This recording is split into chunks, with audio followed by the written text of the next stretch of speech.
നമസ്കാരം, എൻ്റെ പേര് രാഹുൽ. അപ്പോൾ ഇന്ന് ഞാനിവിടെ സംസാരിക്കാൻ പോകുന്ന ഹൃതിക് റോഷൻ ജൂനിയർ NTR ഒരുമിക്കുന്ന വാർ 2 കുറിച്ചാണ്. അപ്പോൾ വാർ 2 എന്ന് പറയുന്നത് YRFൻ്റെ തന്നെ സ്പൈവേഴ്സ് അല്ലെങ്കിൽ അവരുടെ സ്പൈ യൂണിവേഴ്സിൻ്റെ ഭാഗമായ സിനിമയാണ്. സ്പൈ യൂണിവേഴ്സിനെ കുറിച്ച് പറയുകയാണെങ്കിൽ അത്യാവശ്യം നല്ല രീതിയിൽ ഹോളിവുഡ് സിനിമകളിൽ നിന്നൊക്കെ അടിച്ചു മാറ്റിക്കൊണ്ട് എടുക്കുന്ന ഒരു സിനിമയാണ് സ്പൈവേഴ്സ്. നിങ്ങൾ ഓൾറെഡി ഇല്ല ഏകദ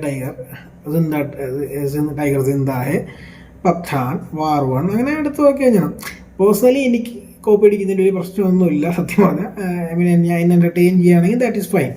ഇപ്പോൾ എന്നോട് ചോദിക്കുകയാണെങ്കിൽ ഇപ്പോൾ ഏകദ ടൈഗർ അടിപൊളിയായിരുന്നു. ഞാനിപ്പോൾ കഴിഞ്ഞ ദിവസം റിലീസ് ചെയ്ത സമയത്തും പോയി കണ്ടിരുന്നു. എനിക്ക് ആക്ച്വലി സിനിമ ഇഷ്ടമാണ്. പിന്നെ പൊതുവെ ഇത് തിയേറ്ററിൽ നിന്ന് കാണുകയാണെങ്കിൽ കുറേ കൂടി എലിവേഷൻ കിട്ടും. പേഴ്സണൽ അഭിപ്രായം എനിക്ക് വാർ 1 ഭയങ്കര ഇഷ്ടമാണ്. സത്യം പറഞ്ഞാൽ ചിലപ്പോൾ എനിക്ക് ഏകദ ടൈഗറിനേക്കാൾ കുറച്ചും കൂടി ഇഷ്ടമായിരിക്കും വാർ 1. കാരണം വാർ 1 ആക്ഷൻ സീക്വൻസുകൾ ഭയങ്കര കിടലിനായിരുന്നു. ഹൃതിക് റോഷനും ടൈഗർ ഷ്രോഫും സൂപ്പറായിരുന്നു. അതിൽ ഹൃതിക് റോഷന് പറ്റിയ എതിരാളിയായിരുന്നു ടൈഗർ ഷ്രോഫ്. കാരണം ആക്ച്വലി ഭയങ്കര വിശ്വസനീയമാണ്. ടൈഗർ ഷ്രോഫ് ആക്ച്വലി ഒരു ഹൃതിക് റോഷൻ ക്ലോണിനെ പോലെ തന്നെ നമുക്ക് ഫീൽ ചെയ്യാം.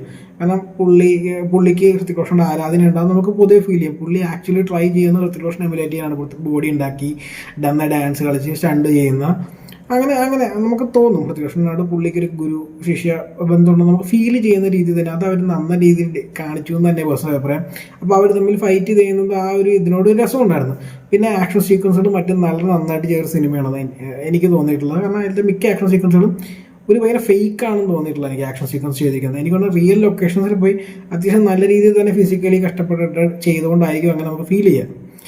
കോവിഡ് കഴിഞ്ഞ് പിന്നെ YRF സ്പൈവേഴ്സ് പഠാൻ ഉൾപ്പെടെ ഈവൻ റിയൽ ലൊക്കേഷനിൽ പോയി ഷൂട്ട് ചെയ്തിട്ട് പോലും പലപ്പോഴും നമുക്ക് സ്റ്റണ്ട് സീനുകളെല്ലാം ഭയങ്കര ഡ്യൂപ്ലിക്കേറ്റ് ആയിട്ട് തോന്നുന്നത്. പക്ഷേ അവർ ദുബായി പോയി ഷൂട്ട് ചെയ്ത സീക്വൻസ് ആക്ച്വലി ദുബായി പോയി ഷൂട്ട് ചെയ്തതാണ്. അവർ ആ റോഡ് ബ്ലോക്ക് ചെയ്തിട്ട്. പക്ഷേ സിനിമ തിയേറ്ററിൽ കാണുമ്പോൾ നമുക്കത് ഫീൽ ചെയ്യുന്നില്ല എന്നുള്ളത് പാളിച്ചയാണ്.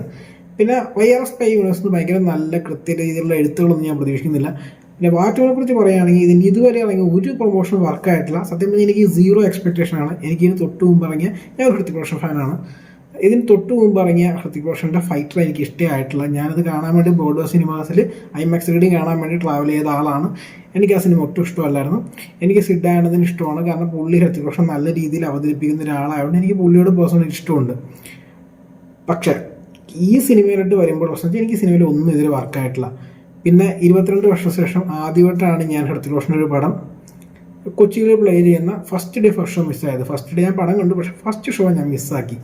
ഇതൊരു 22 വർഷം സംഭവിച്ചൊരു കാര്യമാണത്. കാരണം ഞാൻ കൂലി കണ്ടിറങ്ങിയപ്പോൾ IMAX കാണുന്നത് പ്ലാൻ ചെയ്തു. പക്ഷേ IMAX ഷോ അവർ നേരത്തെ വെച്ചുകൊണ്ട് കൂലി തീർന്നിട്ട് എനിക്ക് അവിടെ എത്തിപ്പെടാൻ പറ്റാത്തതുകൊണ്ട് ഞാൻ ക്യാൻസൽ ചെയ്ത് ഞാൻ നൂൺ ഷോയിലേക്ക് മാറ്റിയതാണ്. ഞാൻ IMAX ഈ പടം കണ്ടത്. ഒബിയസ്ലി ഇത് എക്സ്പീരിയൻസ് IMAX ആണ്. IMAX എക്സ്ക്ലൂസീവ് എക്സ്പാൻഡഡ് ഫുട്ടേജ് ഒന്നുമില്ല, സ്കോപ്പ് മൂവിയാണ് എൻ്റയർലി. പിന്നെ പടം കാണാൻ ആരും ഒട്ടും ആളുണ്ടായിരുന്നില്ല. കുറച്ച് ആളുണ്ടായിരുന്നെങ്കിൽ കുറച്ചും കൂടി എലിവേറ്റ് ആയെന്ന് എനിക്ക് തോന്നിയിട്ടുണ്ട്. പിന്നെ അത്യാവശ്യം ഡീസൻറ്റ് DCP ആയിരുന്നു. ഭയങ്കര മോശമായിട്ടൊന്നും എനിക്ക് തോന്നിയില്ല, ഭയങ്കര ഗംഭീരമായിട്ട് എനിക്ക് തോന്നിയില്ല. സൗണ്ട് അത്യാവശ്യം നല്ലതായിരുന്നു സിനിപോളിസിന്. അപ്പോൾ നമുക്ക് സിനിമയിലേക്ക് വരാം. സിനിമയുടെ കാര്യം എന്ന് വെച്ച് കഴിഞ്ഞാൽ ഞാൻ ഓൾറെഡി കൂലി കണ്ടു കഴിഞ്ഞിട്ടാണ് ഇത് കാണാൻ വന്നത്. കൂലി എനിക്ക് ഭയങ്കര ബോറടിച്ചിട്ട് സിനിമയാണ്. അങ്ങനെ നോക്കുമ്പോൾ ആക്ച്വലി വാർ 2 എനിക്ക് കൈൻഡ് ഓഫ് വർക്ക്ഡ്. അതായത് വാർ 2 സത്യം പറഞ്ഞാൽ എത്ര ബോറാണെങ്കിലും അവലാദമാണെങ്കിലും സത്യം പറഞ്ഞാൽ എനിക്ക് ബോറൊന്നും അടിച്ചില്ല. ഭയങ്കര ഫാസ്റ്റ്ലി മൂവ് ചെയ്യുന്നൊരു സിനിമയാണ്. കാരണം പ്രത്യേകിച്ച് കഥയൊന്നുമില്ല, നമുക്ക് എല്ലാം പ്രഡിക്റ്റ് ചെയ്യാം. പക്ഷെ നല്ല സ്പീഡിലായി പടം മൂവ് ചെയ്യുന്നു. ഇതിൽ ഹൃതിക് റോഷന് ഇൻട്രോ സൂപ്പറായിരുന്നു. പുള്ളി പക്ക ഈ സിനിമയിൽ എൻ്റയർലി ഓറാഫാം ചെയ്തുകൊണ്ടിരിക്കുകയായിരുന്നു ഹൃതിക് റോഷൻ. നല്ല രസമായിരുന്നു പുള്ളി. പക്ഷെ എന്താ പ്രശ്നം എന്ന് പറഞ്ഞാൽ ഈ സ്റ്റണ്ട് സീൻ സ്റ്റാർട്ട് ചെയ്യുന്ന പോലെയല്ല എൻഡ് ചെയ്യുന്നതെന്നുള്ളതാണ്. അതായത് ഇവർക്ക് ഈ ആക്ഷൻ സീക്വൻസ് നല്ല രീതിയിൽ തുടങ്ങിയാലും ഭയങ്കര സ്ലോ മോഷൻ ഹൃതിക് റോഷൻ പെട ലുക്ക് ആ പുള്ളിയുടെ മറ്റേ വാറിൻ്റെ മ്യൂസിക്കിൽ വരുമ്പോൾ നല്ല രസമായിരുന്നു. പക്ഷേ അത് കഴിഞ്ഞിട്ട് ഇവർ ഇടിയൊക്കെ കഴിഞ്ഞ് ഇയാൾ ഹെലികോപ്റ്ററിൻ്റെ മേലേക്ക് ഷൂട്ട് ചെയ്യുന്നു, പിന്നെ പറക്കുന്നു. എല്ലാ ആക്ഷൻ സീക്വൻസും ഇങ്ങനെയാണ്. എനിക്ക് അറിയാൻ പാടില്ല ഇവരെന്ത് ഉദ്ദേശിക്കുന്നത്. ഇവർക്ക് VFXൻ്റെ ആൾക്കാർ കുറച്ച് കൂടുതലുണ്ട്. അപ്പോൾ നമുക്ക് കൂടുതൽ VFX ആഡ് ചെയ്യാമെന്ന് വെച്ചിട്ടാണെന്നൊന്നും എനിക്കറിയില്ല. ഇവന്മാരുടെ വാർ 1 തന്നെ ഇരുന്ന് കാണാൻ നോക്കുക. അവർ ഈവൻ അതിലും ഉണ്ട് ഐസിലെ ഫൈറ്റ് സീക്വൻസ്. അത് എന്ത് നന്നായിട്ടാണ് അവർ ആ ഐസിൻ്റെ ഏരിയയും മറ്റും കാണിച്ചിരിക്കുന്നത്. എനിക്ക് തോന്നുന്നു അവിടെ അവർ സ്റ്റണ്ട്മാനെ കൊണ്ട് അവിടെ കൊണ്ട് ഈ കാറ് പോയി ഷൂട്ട് ചെയ്തുകൊണ്ടായിരിക്കും അത് അത്രയും ഭംഗിയിലിരിക്കുന്നത്. ഇതിനകത്ത് എൻ്റെ ദൈവമേ VFX എന്നൊക്കെ പറഞ്ഞാൽ ഇത്രയും കാട്ടവരാതെ ഉള്ളൊരു VFX ഞാൻ കണ്ടിട്ടില്ല. ഇതിനകത്ത് ഈ കിയാറ അദ്വാനിയും നമ്മുടെ ഹൃതിക് റോഷനും തമ്മിലൊരു ഫ്ലാഷ് ബാക്ക് കാണിക്കുന്നത് റൊമാൻറ്റിക്കലായിട്ട് പാട്ടൊക്കെ ഉണ്ട്. ആ പാട്ട് കഴിഞ്ഞിട്ട് ഇവർ തമ്മിൽ നടന്നു പോകുന്നൊരു സീനുണ്ട്. കിയാറ അദ്വാനി തിരിഞ്ഞ് നടന്നു പോകണം. ആ സീനിൽ വരെ ഒരു പകുതി കഴിഞ്ഞിട്ടാണെന്ന് തോന്നുന്നു ഗ്രീൻ സ്ക്രീൻ എഫക്റ്റാണ് പുള്ളിക്കാരൻ നടന്നു പോകുന്നത്. നിങ്ങൾ ശ്രദ്ധിച്ചു നോക്കിയാൽ ലെഫ്റ്റ് സൈഡിലേക്ക് ശ്രദ്ധിച്ചാൽ നിങ്ങൾക്കത് കാണാൻ പറ്റും. അമ്മായി പരിപാടിയാണ്.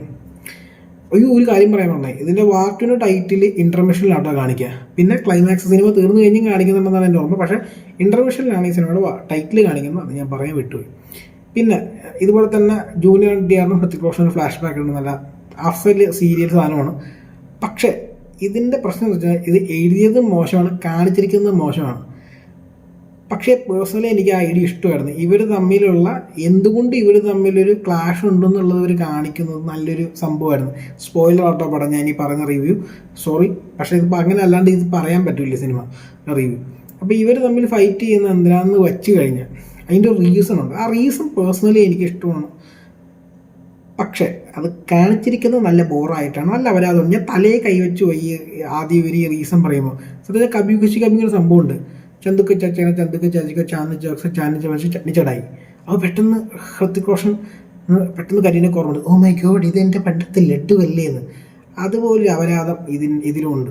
അത് സത്യം പറഞ്ഞാൽ അങ്ങനെ ഇങ്ങനെ പറയുന്നൊന്നുമല്ല, എനിക്ക് ആ സീക്വൻസാണ് അപ്പോൾ ഓർമ്മ വന്നത്. ഹൃത്തിക് റോഷൻ കോളേജിൽ കരീനെ ഇൻട്രൊഡ്യൂസ് ചെയ്യുന്നത്. അതുപോലെ തന്നെ VFX ഞാൻ പറഞ്ഞു തീർന്നില്ലായിരുന്നു. കാരണം അതുപോലെ തന്നെ ആക്ഷൻ സീക്വൻസിൽ, പിന്നെ ഒരു ബോട്ടിൻ്റെ ആക്ഷൻ സീക്വൻസിൽ അത്യാവശ്യം ഡീസൻറ്റ് രീതി തുടങ്ങി. ഒരു ടൈം കഴിഞ്ഞപ്പോൾ ഇയാൾ ഈ ബോട്ടും കൊണ്ടൊക്കെ നമ്മുടെ റേസ് ട്രാക്കിൽ കൂടി ഓടിച്ചു പോകുന്നത്. എന്തൊരു ആരാണ് ഈ ആക്ഷൻ സീക്വൻസ് ഒക്കെ പറഞ്ഞു കൊടുക്കുന്നപ്പോൾ തന്നെ തിരിച്ച് ഡയറക്ടറിന് പറഞ്ഞിട്ടുണ്ട്, എൻ്റെ പൊന്നു മോനെ ഇതൊന്നും നടക്കില്ല. പക്ഷേ ഇതിൽ ഏറ്റവും അപരാധം ജൂനിയർ NTRൻ്റെ ഇൻട്രൊഡക്ഷനാണ്. എന്തോന്നടേ ഇത്. അതായത് പുള്ളി ഗ്ലൈഡറിലൊക്കെ പറന്നു വന്നോട്ടെ, എനിക്ക് ഒരു പ്രശ്നമില്ല. അത് തന്നെ ഓവർ ദ ടോപ്പാണ്. അതിൻ്റെ ഒപ്പം ഇയാൾ ഷർട്ട് ഊരി, എന്നാൽ ഡ്യൂപ്ലിക്കേറ്റ് ആപ്സും. അതായത് ഞാനൊരു കാര്യം ചെയ്യട്ടെ, ഈ നിങ്ങൾക്ക് ആപ്സ് ഇല്ല, വർക്കൗട്ട് ചെയ്ത് ഉണ്ടാക്കിയിട്ട് കാണിക്കണം രസമുണ്ട്. നിങ്ങൾക്ക് ആപ്സ് ഇല്ലെങ്കിൽ എന്തിനാണ് ഷർട്ട് ഊരി കാണിക്കണത്? ഈ ഗ്രാഫിക്സ് വെച്ച് ഈ വരച്ച് വെച്ചിരിക്കുന്ന പോലെ ആപ്സ് കാണിക്കുന്നത് എന്ത് വൃത്തികേടാണെന്നറിയോ. ഈ ഹൃത്തിക് റോഷൻ അത്യാവശ്യം നല്ല ബോഡി ഉണ്ടല്ലോ, പുള്ളി ബോഡി ഷർട്ട് ഊരി കാണിക്കുന്നതല്ല. എന്തിനാണ് ജൂനിയർ NTRനെ കൊണ്ട് ഇങ്ങനത്തെ പരിപാടിയെ കാണിച്ചത് എനിക്ക് മനസ്സിലായില്ല. പക്ഷേ ജൂനിയർ NTRന് അത്യാവശ്യം റോളുണ്ട്. പുള്ളിക്ക് ആക്ച്വലി ഹൃത്തിക് റോഷൻ്റെ അത്രയും തന്നെ സ്പേസ് ഈ പടത്തിനകത്ത് ഉണ്ട് എന്നുള്ളത് എനിക്കൊരു സാറ്റിസ്ഫൈങ് കാര്യമാണ്. അൺലെസ് നാഗാർജുന കൂലിയിലെ പോലെയും നല്ല ഇതിനകത്ത് പുള്ളിക്ക് റോളുണ്ട്, പുള്ളി നല്ലോണം റോളുണ്ട്. പിന്നെ ഇതിൽ ഏറ്റവും രസമുള്ള ഭാഗം സത്യം പറഞ്ഞാൽ ഈ സിനിമയിലെ എൻഡിൽ ക്ലൈമാക്സിൽ ഇവരൊരു മൊണ്ടാജ് ഓഫ് സീക്വൻസസ് കാണിക്കുന്നുണ്ട്. അത് നല്ല രസമായിരുന്നു കാണാൻ. പിന്നെ ആക്ഷൻ സീക്വൻസിൻ്റെ കുറച്ച് നേരം രസമായിരിക്കും, കുറച്ച് നേരം മോശമായിരിക്കും. ജൂനിയർ NTR ആകെ ഏറ്റവും നല്ല ആക്ഷൻ സീക്വൻസ് എന്ന് പറഞ്ഞാൽ ക്ലൈമാക്സിലെ ഫൈറ്റ് സീക്വൻസ് ആണ് പുള്ളിക്ക് അത്യാവശ്യം നല്ലത് കൊടുത്തത്. ഇതിലെ പുള്ളിയുടെ ഇൻട്രോ ആക്ഷൻ സീക്വൻസ് നല്ല ബോറാണ്. ഞാൻ ഇങ്ങനെ ഇരിക്കുമായിരുന്നു സത്യം പറഞ്ഞാൽ ആ സീൻ വന്നപ്പോൾ. കാരണം ഹൃത്തിക് റോഷൻ്റെ തന്നെ അത്ര പിന്നെ ആ ഹൃത്തിക് റോഷൻ്റെ സീൻ കഴിയുമ്പോൾ തന്നെ നിങ്ങൾ മനസ്സിലാക്കണം, ഈ പടത്തിലെ എല്ലാ ആക്ഷൻ സീക്വൻസുകളും ഇതുപോലെ എല്ലാവരും പറക്കും. അതായത് നമ്മൾ തെലുങ്ക് സിനിമയിലൊക്കെ നമ്മൾ ചിലരൊക്കെ കളിയാക്കി പറയും. എനിക്കിഷ്ടമുള്ള അങ്ങനത്തെ ആക്ഷൻ എനിക്കത് പ്രശ്നമൊന്നുമില്ല. പക്ഷേ ഇതിനകത്ത് അതിനെയും കവച്ച് വെക്കുന്നത്, അതായത് ഓവർ ദ ടോപ്പ് ആക്കിക്കോ, അന്ന് നമുക്കൊരു വിശ്വസനീയത വരണ്ടേ. ഞാൻ ഇപ്പോഴും ഇവരോട് ഈ YRFകാരോട് പറയണം, നിങ്ങൾ പോയി പഴയ വാർ 1 ഒക്കെ ഇരുന്ന് കാണും. അതിലെ സ്റ്റണ്ട് സീക്വൻസ് ഒക്കെ ഇരിക്കുന്നത് എങ്ങനെയാണെന്ന് നോക്ക്. ഒരു ഒറിജിനാലിറ്റി ഫീൽ ചെയ്യും. ഇത് ഭയങ്കര ഫേക്കായിട്ടാണ് തോന്നുന്നത്. നിങ്ങൾക്ക് ഈ സ്വന്തമായി സ്റ്റുഡിയോ ഉണ്ട് ഗ്രാഫിക്സ് ചെയ്യുന്ന എന്ന് കരുതി ഇമ്മാരി അവരാതെ ഒന്നും പടച്ചു വിട്ടേക്കരുത്. എന്തൊരു നാണക്കേടാന്ന് പറയും. പുറത്തെ ആൾക്കാരൊക്കെ ഇത് IMAX കണ്ട് എൻ്റെ ദൈവമേ. പക്ഷേ ഇത്രയൊക്കെ ആണെങ്കിലും പടം നല്ല ഫാസ്റ്റാണ്, അങ്ങനെ സ്ലോ ഡൗൺ ഒന്നും ആവുന്നില്ല. സത്യം പറഞ്ഞാൽ കൂലിന്ന് ഞാൻ എനിക്ക് വേണ്ടത് അത് ഇത്തിരി സ്പീഡായിരുന്നെങ്കിൽ കൊള്ളാമെന്നുള്ള ഇതിലുണ്ടായിരുന്നു. പിന്നെ എനിക്കറിയില്ല, ചിലപ്പോൾ ഞാനിനി ഫസ്റ്റ് ഹാഫ് കഴിഞ്ഞൊരു സെക്കൻഡ് ഹാഫ് ആയപ്പോൾ ഇത് ഈ അവരാത് ഇങ്ങനെ തന്നെ ആയിരിക്കും, ഇനി അങ്ങനെ ചിന്തിച്ച് കണ്ടുകൊണ്ടാണെന്ന് അറിയില്ല. എനിക്ക് ആക്ച്വലി ഞാൻ അത്രയും മോശമായിരിക്കുന്ന വെച്ച് പോയതും റീസൺ ആയിരിക്കും. എനിക്ക് ആക്ച്വലി കണ്ടു കഴിഞ്ഞപ്പോൾ എനിക്ക് ബോറൊന്നും അടിച്ചില്ല. 3 മണിക്കൂർ ഉണ്ടായിരുന്നുള്ള സത്യമൊക്കെ തന്നെ. പക്ഷെ എനിക്ക് ഭയങ്കരമായിട്ട് ബോറടിച്ചു എന്ന് വെച്ചാൽ ഇല്ല. പിന്നെ അനിൽ കപൂർ ഉണ്ട്.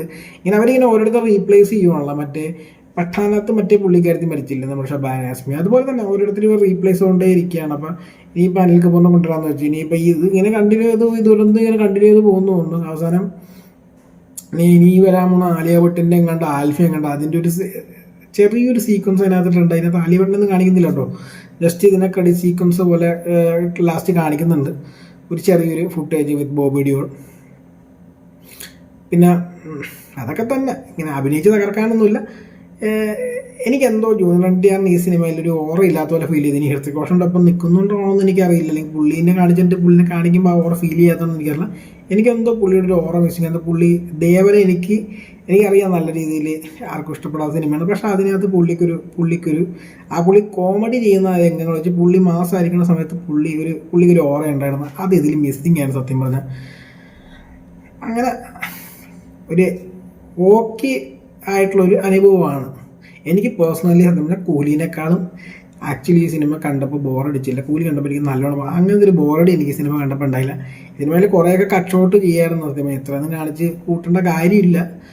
സ്റ്റിൽ നിങ്ങൾക്ക് വർക്ക് ചെയ്യുമെന്ന് ഞാൻ പറയുന്നില്ല. ഞാൻ ആദ്യം പറയുകയാണെങ്കിൽ ഞാൻ ഹൃതിക് റോഷൻ ഫാനാണ്. എനിക്ക് ഹൃതിക് റോഷൻ എല്ലാ പടമൊന്നും ഇഷ്ടമാവില്ലെങ്കിലും എനിക്ക് സംഭവം ഈ സ്പൈവേഴ്സ് ഓക്കെയാണ് ഞാൻ തിയേറ്ററിൽ നിന്ന് കാണുമ്പോൾ. ഇപ്പോൾ എന്നോട് ചോദിക്കുകയാണ് സ്പൈവേഴ്സിൽ ഏറ്റവും ഇഷ്ടപ്പെട്ട പടം എന്ന് പറയാൻ പറ്റില്ല. ഏക് ദ ടൈഗറും വാറും എനിക്ക് ഏകദേശം ഒരുപോലെയാണ്. പക്ഷേ ഏക് ദ ടൈഗർ ചിലപ്പോൾ വാറ് ഞാൻ ഇടയ്ക്ക് ഈ അടുത്തിട്ടും കണ്ടിരുന്നു. അപ്പോൾ എനിക്കത്ര ബോറായിട്ടും തോന്നിയില്ല.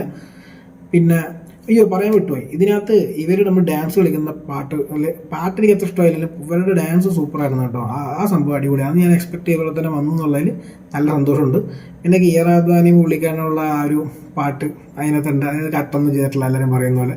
അപ്പോൾ അത് കാണാൻ വേണ്ടി മാത്രമായിട്ട് പോകുന്ന ആളുകൾക്കും പോവാം. ഐമാക്സിൽ പോയി കണ്ട് കാശ് കാണണമെന്ന് ഞാൻ പറയില്ല. ഏതെങ്കിലും സ്ഥിര തിയേറ്ററാണ്. പിന്നെ കൊച്ചിയിൽ വേറെ അറ്റ്മോസ് തിയേറ്ററൊന്നും ഇല്ല. വനിതക്കാർ ഈ സിനിമ എടുത്തേ ഇല്ല എന്നുള്ളതുകൊണ്ടാണ് അതൊരു റീസണാണ്. ഇല്ലെങ്കിൽ ഞാൻ ചിലപ്പോൾ അവിടെ 10 മണിക്ക് ഷോ ഉണ്ടായിരുന്നു അവിടെ ചാടിക്കറി പോയേനെ അറ്റ്മോസിൽ കാണാൻ പറ്റിയിരുന്നെങ്കിൽ. പക്ഷെ എന്തായാലും ഇതൊക്കെ തന്നെയാണ് അവസ്ഥ. ഇനിയും നിങ്ങൾ ഈ സിനിമ കാണാണ്ട് നിങ്ങൾക്ക് ഇഷ്ടപ്പെട്ടെങ്കിൽ താഴത്ത് കമൻറ്റ് ചെയ്യുക. എനിക്ക് എന്തായാലും വലിയ കുഴപ്പമില്ലായിരുന്നു. ഒരു വട്ടം കണ്ടിരിക്കാൻ വലിയ കുഴപ്പമൊന്നും ഉണ്ടായിരുന്നില്ല കേട്ടോ. അത്രയും ഞാൻ ഉദ്ദേശിച്ചുള്ളൂ. പക്ഷേ എനിക്കറിയാം നല്ല രീതിയിൽ നെഗറ്റീവ് അഭിപ്രായം സിനിമയ്ക്ക് ഉണ്ടെന്നുള്ളത്. പക്ഷേ ഇത് എൻ്റെ ഒരു പേഴ്സണൽ അഭിപ്രായമാണ്. നിങ്ങൾക്ക് സിനിമ ഇഷ്ടപ്പെട്ടോ? നിങ്ങൾ അല്ലെങ്കിൽ സിനിമ കണ്ടോ? അല്ലെങ്കിൽ ട്രെയിലർ കണ്ട് പേടിച്ചിട്ട് നിങ്ങൾ പോവാതിരിക്കുകയാണോ? അല്ലെങ്കിൽ എന്താണ് നിങ്ങൾക്ക് തോന്നിയിട്ടുള്ളത്? താഴത്ത് കമൻറ്റ് ബോക്സിൽ പറയുക. എന്തായാലും നമുക്ക് അടുത്ത വീട്ടിൽ കാണാം. ബൈ.